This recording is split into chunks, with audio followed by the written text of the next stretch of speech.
చాలా పెద్ద మోసం జరిగింది ఈ ఇంటి స్థలాల విషయంలోనే. సో ఇక్కడ మన టీడీపీ ప్రభుత్వం అట్లాంటి చెత్త పనులు చేయదు కాబట్టి మీరు మీ ఇంటిని కట్టించుకోవడంలో ఎక్కడా తప్పు లేదు. మీరు అక్కడ నిలబడండి. కాంట్రాక్టర్లు కూడా భయపడి బాగా కట్టిస్తారు మీ ఇండ్లని.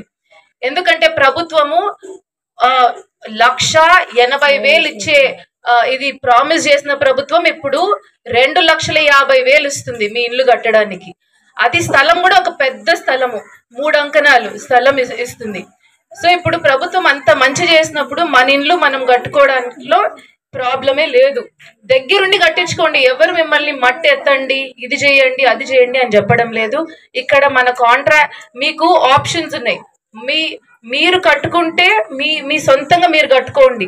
లేకపోతే మీకు చేత కాకపోతే ఒక మంచి కాంట్రాక్టర్ మన పార్టీ లీడర్ అన్న ఉన్నాడు, అన్న కట్టిస్తున్నారు. ఇప్పుడే 18 ఇండ్లు కట్టించారు కదన్న, 18 ఇండ్లు కట్టిస్తున్నారు. మీకు నమ్మకం ఉంటే అన్నతో కట్టించుకోండి, లేకపోతే మీ సొంతంగానే కట్టుకోండి. ఇది ప్రభుత్వం ఇచ్చిన మీకు ఆప్షన్స్. అమ్మాయి గెలిపించుకున్నారు. ముందు మీ అందరికీ ధన్యవాదాలు తెలుపుకుంటున్నాను. రెండో విషయం, మన ప్రభుత్వం వచ్చి 1 సంవత్సరం రోజులు అవుతా ఉంది.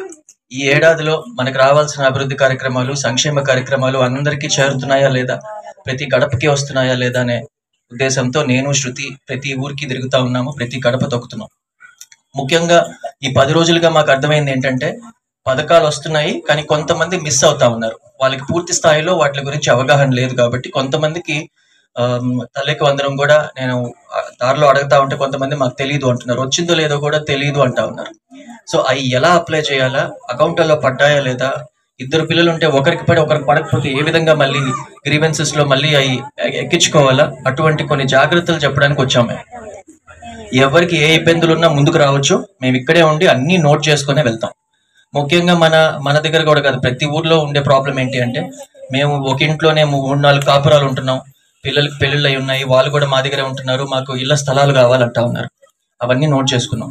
బాబు గారు ఏంటంటే రాష్ట్ర వ్యాప్తంగా, రాష్ట్ర స్థాయిలో ఒక డెసిషన్ తీసుకొని పేదోళ్ళకి ఇళ్ల పట్టాలు ఇప్పించాలనే ఒక డెసిషన్ తీసుకున్నాక రాష్ట్ర వ్యాప్తంగా మళ్ళీ ఒక బెనిఫిషరీస్ లిస్ట్ తయారు చేస్తారు.